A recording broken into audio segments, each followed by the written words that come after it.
Jesse Walters interviewing the Vice President JD Vance. Of the United States trying to bring liberal democracy to Afghanistan.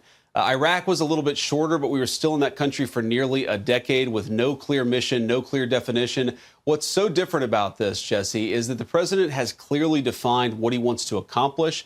And there's just no way, I said this before the conflict started, I'll repeat it again, there's just no way that Donald Trump is going to allow this country to get into a multi-year conflict with no clear end in sight and no clear objective.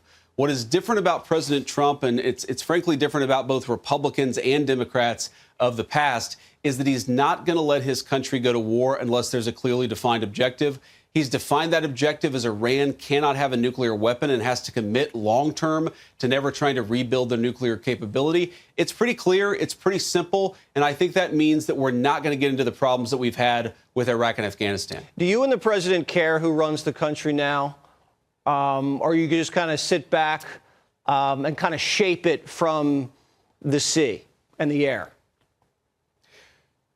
Well, I guess, Jesse, you know, in a perfect world, yeah, we would love it if somebody came to power in Iran who was willing to work with the United States, who was willing to show some respect to the United States, and again, most importantly, made that long-term commitment that Iran cannot have a nuclear weapon. But ultimately, Jesse, whatever happens with the regime in one form or another, it's incidental to the president's primary objective here, which is to make sure the Iranian terrorist regime does not build a nuclear bomb. So, you know, there are a lot of things that could happen with the regime. Obviously, the president and I would prefer that you have a friendly regime in Iran, a stable country, a country that's willing to work with the United States as opposed to, you know, bomb our soldiers and try to build a nuclear weapon.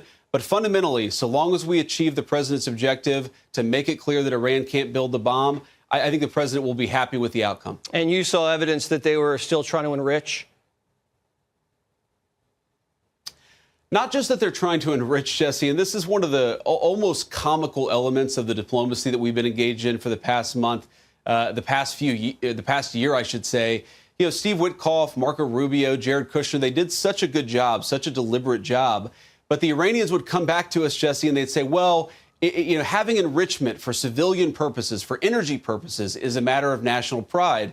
And so we would say, OK, that's interesting. But why are you building your enrichment facilities 70 feet underground? And why are you enriching to a level that's way beyond civilian enrichment and is only useful if your goal is to build a nuclear bomb? Nobody objects to the Iranians being able to build, you know, medical isotopes. The objection is these enrichment facilities that are only useful for building a nuclear weapon.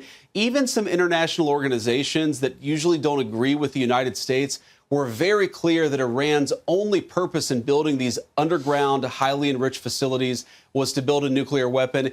It just doesn't pass the smell test for you to say that you want enrichment for like medical isotopes while at the same time trying to build a facility 70, 80 feet underground. Yeah, they were trying to jerk you guys around, and that obviously didn't work. Mr. Vice President, God bless you guys, and God bless our troops. Thank you.